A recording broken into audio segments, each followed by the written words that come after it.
Folks, today we have a special guest, and it came together rather quickly. Shout out to my guy, Julian. He made it happen very quick. We got the one and only Jessica Evil Eye. Jessica, welcome to the show.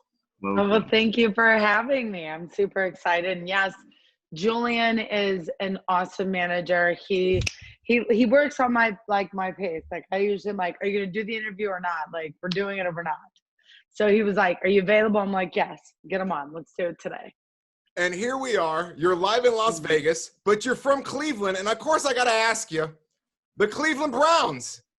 Week 1, I don't know what was happening. And then week 2, Baker Mayfield showed up. I want to hear your analysis on this team, loaded up on offense, putting together defense. What do you see right now from the Browns?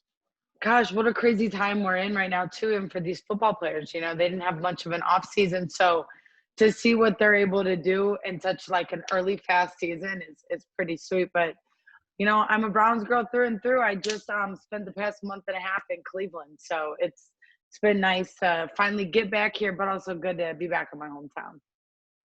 Are you a OBJ girl or are you selling OBJ right now? I mean, I'm a Cleveland fan, so if OBJ is making Cleveland better than OBJ, let's go.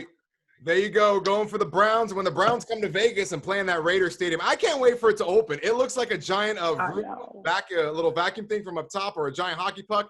But, wow, it looked amazing on Sunday night. Zach, I know you want to get down and dirty right now because she's in Vegas. Jessica has fought at the 8 pounds in front of nobody, so I know you want to ask her about it. Yeah, I mean, obviously, because I'm from London, so I haven't got a clue about what's going on with American football. So I prefer talking about UFC. So I want to know, with your previous fight and just everything that's gone on, what's been the hardest thing about being under lockdown, just being everything having restricted? How hard has it been for you?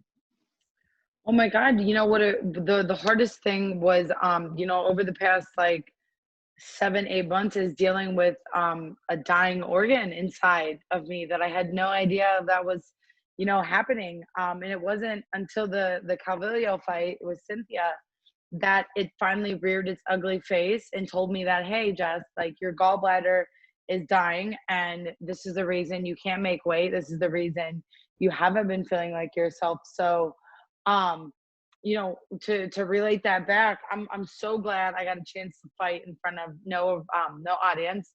I thoroughly enjoyed that. Can we go back and change a couple of things? You know, me and my team, yes, you know, at this time, maybe little cheat codes and things we would use a little bit different since there's no audience to drown that out. But also like to understand, like, you know, the health and wellness that the PI was giving us, you know, as an athlete I was training out there, that maybe I'd have been training with them a little bit more one-on-one instead of, you know, what the COVID was doing. We might have found out that my gallbladder was going bad and that, you know, I needed to get emergency surgery as soon as possible. Wow. I mean, you've had a heck of a 2020 and a 2019. You're living in Vegas. The PI, from every fighter I've spoken to, they say it's just above and beyond what you expect. Living in Vegas now, working at the PI, do you see this as just life is much easier? Are you is the medical, like, what are the benefits to having the PI? Obviously, with what happened with you earlier this year, I mean, what else? I mean, I see people are eating the meals. They got the workouts. Yeah. I see Hamzat chopping it up on the bag. Like, it just seems like a paradise for a fighter.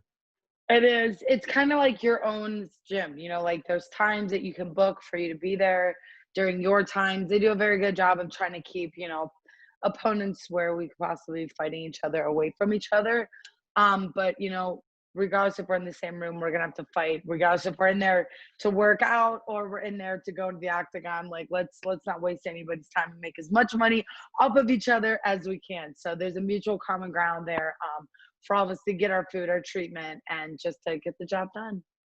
Nice. I mean, so what I want to ask quickly, so obviously training's like really helped you out with keeping mentally focused, but I want to know, under lockdown, is there anything else outside of MMA that's kind of kept you sane and kept you like grounded and just not making you go crazy?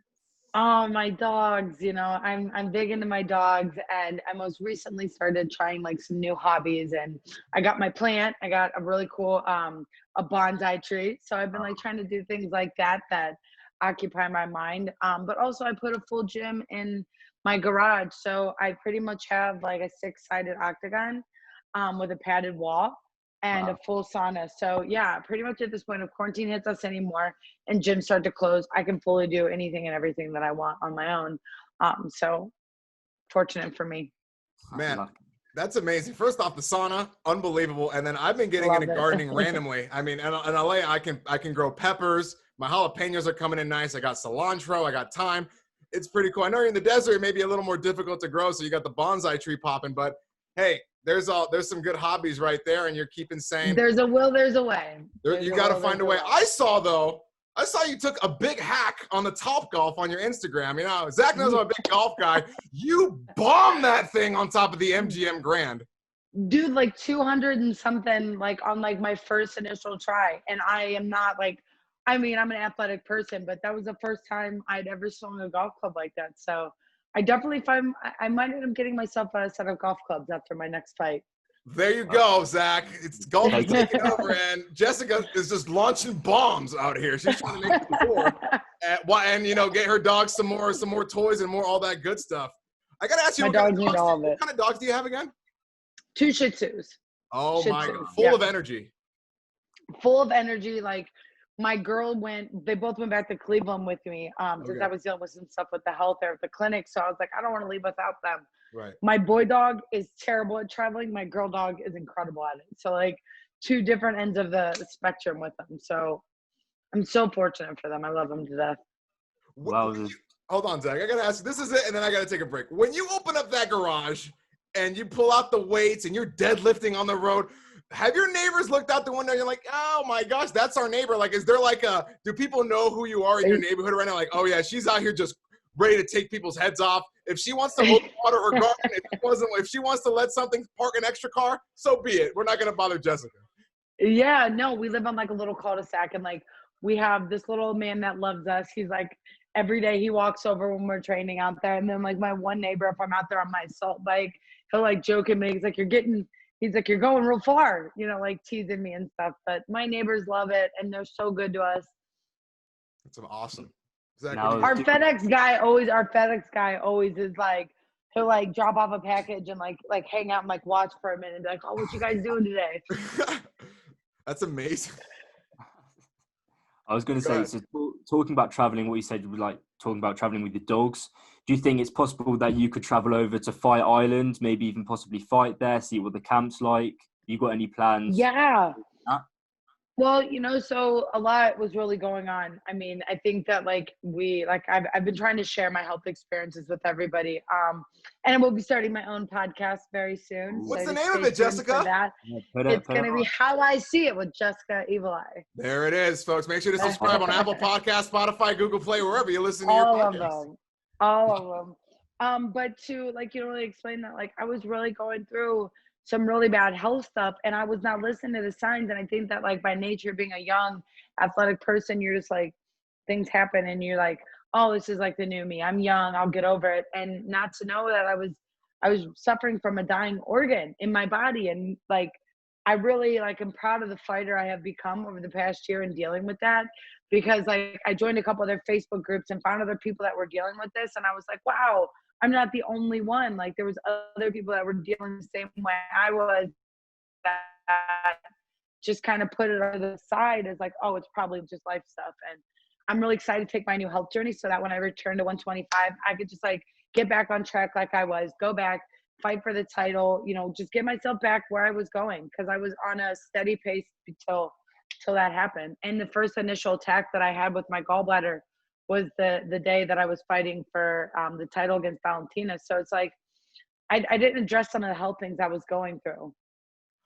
I just want to say quickly, I mean, that's kind of like, I can relate to that. I mean, because I'm only 20 years old and I'm at university, and I've had problems with my kidneys and appendix. So I know what you're going through. I always thought it was nothing, and then next minute you can't stand up, and it's just absolutely horrible, and it just takes the life out of you, really. So. Well, you do, and you just think that like it's gonna go away, and by nature, I think we all kind of hope for it to be that way. And I'll tell you, going into the Cynthia weight cut, like it was fine until we started cutting, and I was like, oh my God, I don't know if I can even make it to the fight, you know. And had I looked back, I wish I had been a better advocate for myself and be like, you know what, my health is more important. I can't fight this fight, main event or not, you know, like I shouldn't have put others before me in that Yeah. way. Shame on me, but I've learned.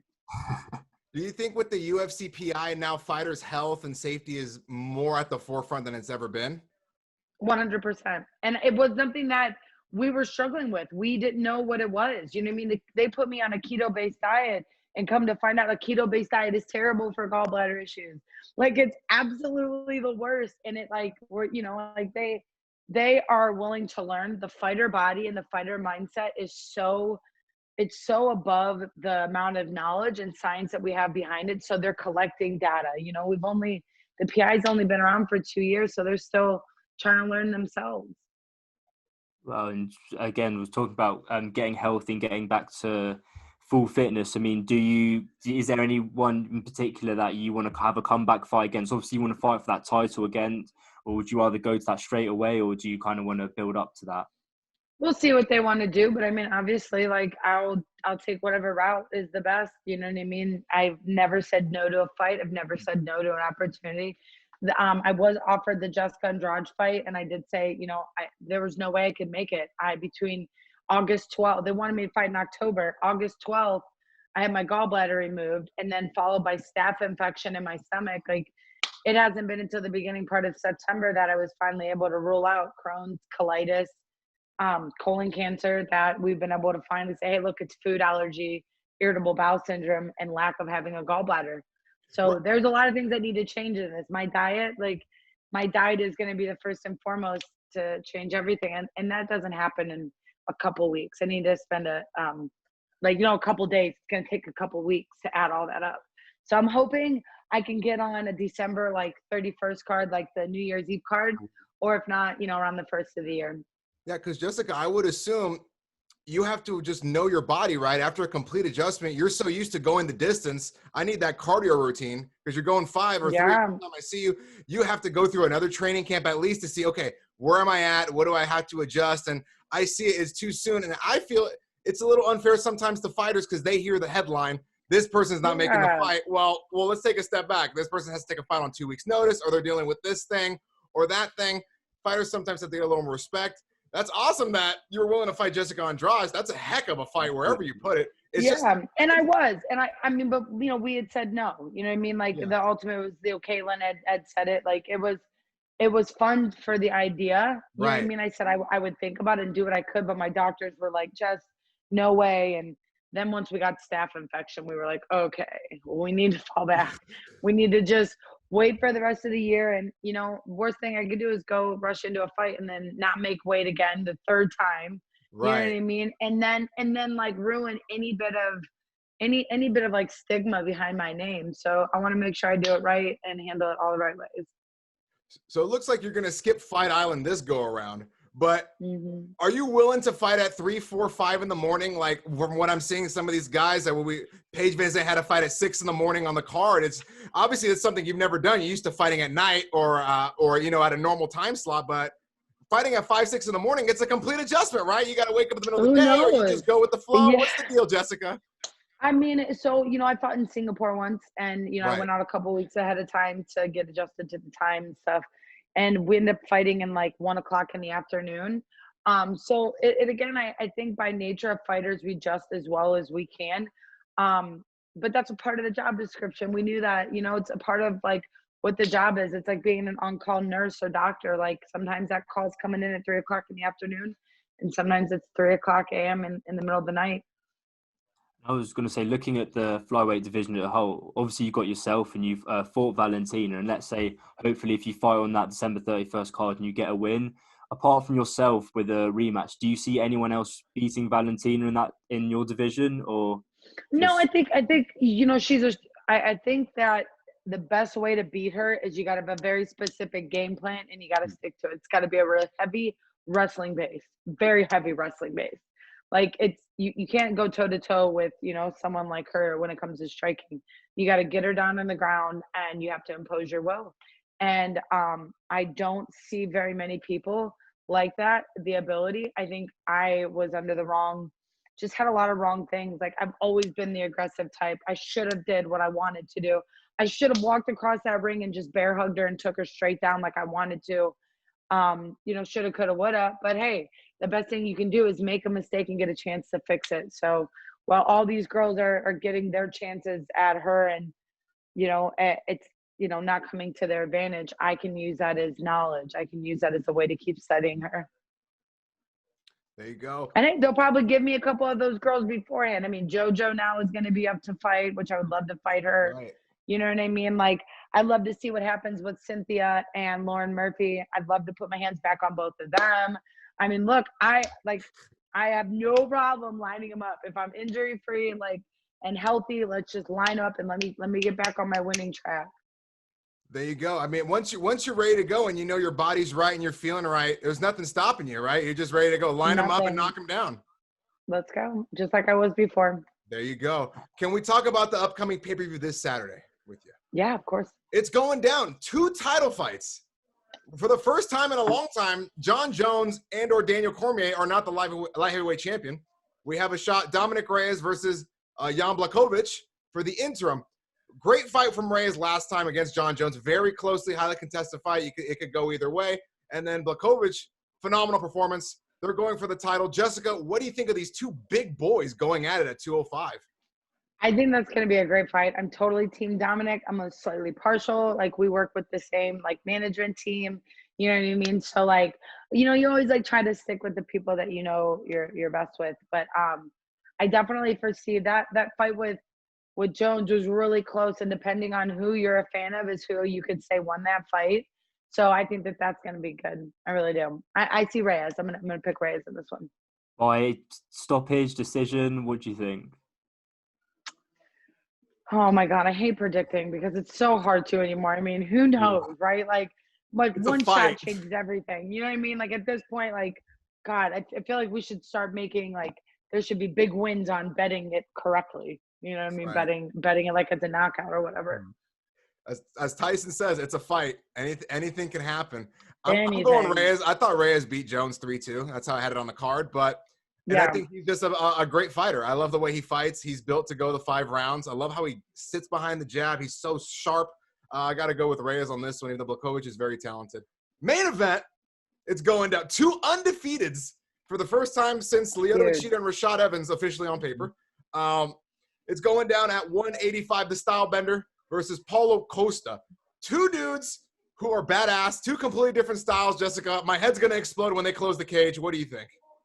I don't know. My head's going to explode with you because the body style matchup, just the difference of mechanics, the styles, this is what as a fight fan, everybody should be so proud of, Mick Maynard for putting together and for these guys to put on such amazing, matchups in that way.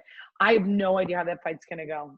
I can't even it could really go both ways. You can see where Stylebender avoids the takedown the whole time and just beats up Costa while Costa chases him, or Costa gets his hands on him and just pounds him, fast. And that's it. And the fight's done.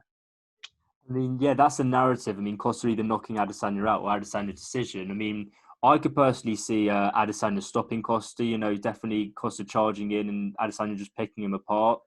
But I think also, I think it'd be tough for Costa to get a decision. I don't think he's been to the 4th or 5th round yet. Yeah. I'm with you. I agree with that. This is one of those anything can happen fights. If you told me anything, I wouldn't be surprised. This is just 2 crazy fights. In terms of picking a body, Paulo Costa, can I get that routine? Holy moly, that guy is coming in lean. He looks like an action figure. He looks like a big Ryan Garcia, not necessarily. He does. Dude, him and Yoel Romero was the ultimate body fight. Costa Adesanya, anything goes. I have to lean towards the champion. He's been the full 5. He's been in with that war with Gaslam already. He went 5 with Yoel Romero. Yeah. No joke. So I got to just roll with the champs slightly. I think it'll be a great fight. Final thoughts, Jessica, as we touched on your future a little bit, you have a podcast coming out. You're advocating for your health, for the gallbladders, for people who don't really have a voice, who have gone through the gallbladder surgery, right? Who are the silent people who don't have a voice, who don't have a platform. You're representing them as much as you can, whether you're it's the number one removed organ in our body. The number one. See, Yeah. that's correct. Really, My mom has her gallbladder removed too. She got it done back in the day, and she has a crazy scar like back in those And OG they clinics. they used to have to do it that way, and they've gotten so much smarter about it. But still, like it's very common in women, like to be a female. Like the first thing they said, like being a female, gallbladder removed, like it's like one of the biggest things. And I think I never knew that. You know what I mean? And it's crazy the lack of knowledge that we have for those kinds of things. We should know more about our body, don't you think? I would think so. We'd be a better society if we knew our body more. It's a bit worrying if we don't. But yeah, Maybe we wouldn't be dealing with coronavirus if we understood that maybe we took care of our bodies a little better.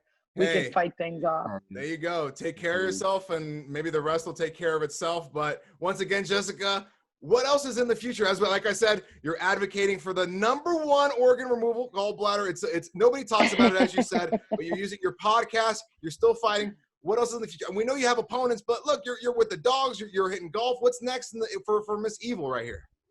There's that, and I'm hoping to start really working on my pro wrestling career. So there has been some talks with the WWE, and I hope that they continue. And we'll just leave it at that. We'll wait right there for a minute, and then you guys can. I'll keep getting myself healthy, and I'll keep entertaining you guys with all the evil eye action. Well, if you tell me Jessica Evil Eye is going to be on NXT really soon, I will be definitely watching NXT. We're past NXT. Oh, snap! Be ready for the Royal Rumble, people, because Jessica Evil Eye is coming at you. Straight into Yeah, there's crazier things in the world that have happened. That's true. Zach, any other thoughts before we wrap it up and let Jessica get to the PI and kick ass? Yeah, no, I just again want to thank you so much for the interview. Was both I know Alex is, but I'm really extremely grateful for you to give us the chance to interview you. It's a great, really opportunity, really. Awesome. Well, thank you for having me on too. No worries.